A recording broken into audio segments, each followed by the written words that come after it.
Amis du jour, chalutations. Pour les petits nouveaux, moi c'est Sekhmet et je vous souhaite la bienvenue dans mon podcast littéraire. Dans mon émission, je vais tenter 3 fois par semaine de vous donner envie de découvrir des livres de tout poil, récents et moins récents. Alors, si ça vous tente, c'est par ici la suite. Aujourd'hui, je vais vous présenter La femme au kimono blanc de Hannah Jones, publiée aux éditions Charleston.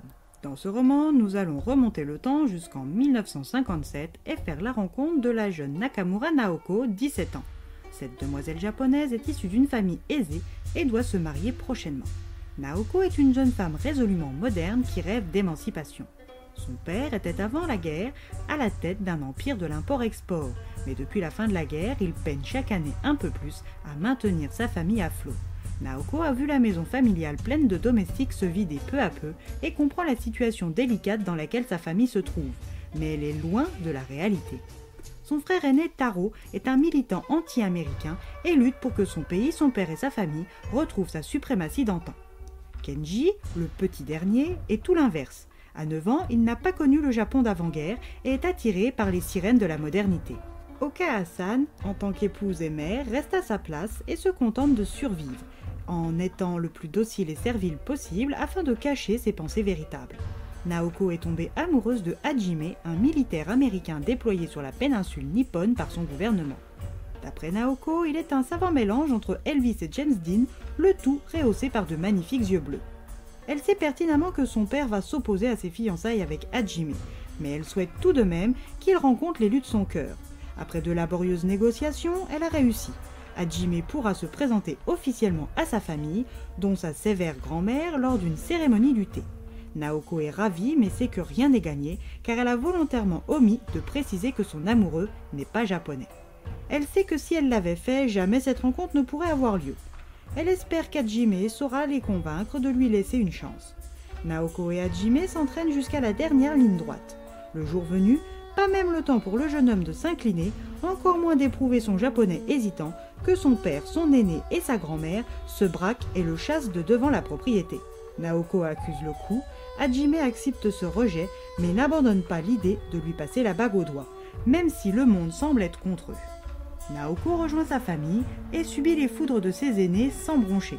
Son père, qui souhaite qu'elle épouse le fils de son plus gros client afin d'assurer un avenir à leur famille tout entière, veut précipiter les choses. Satoshi est officiellement son fiancé, point final.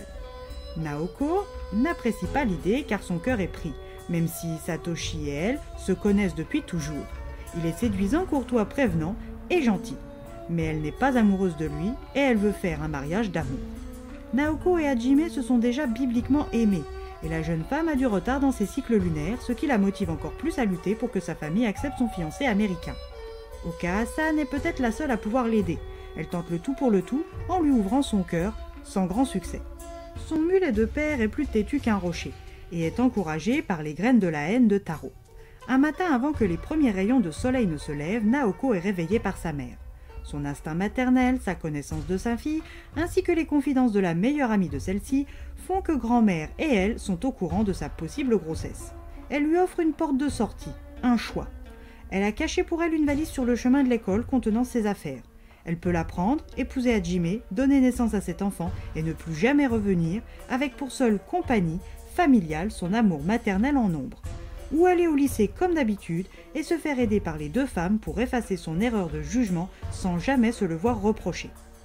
En tant que mère et épouse, c'est tout ce qu'elle peut faire pour sa fille unique. Naoko n'a pas besoin d'y réfléchir. Elle épousera Hajime.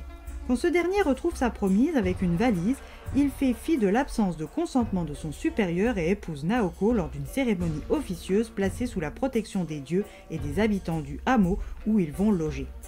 Oka-Hasan, ayant compris, fait le déplacement dans le plus grand secret et assiste aux préparatifs. Après s'être promis un amour éternel, Naoko lui annonce son état. Il est surpris mais content, inquiet aussi, car il doit rentrer aux États-Unis pour sa démobilisation. Naoko se retrouve seule, bannie et enceinte. Comment va-t-elle affronter la situation alors même qu'elle n'est pas encore officiellement majeure? Satoshi sera-t-il sa bouée de sauvetage dans cet océan déchaîné? Et parallèlement, nous rencontrons Pops, un ancien marin américain d'origine slovaque, sur son lit d'hôpital en soins palliatifs d'oncologie à Taussig en Ohio. Sa fille Tori Kovac, 38 ans, journaliste d'investigation, est sur le point de faire la découverte personnelle de sa vie. Quelques jours avant son admission au centre Taussig, Pops avait reçu une lettre du Japon qui l'avait ému aux larmes. Que contient cette mystérieuse lettre rouge? Son contenu va bouleverser sa vie, mais pourquoi et comment? À vous de lire ce roman pour obtenir des réponses à vos questions et à celles de Naoko et Tori.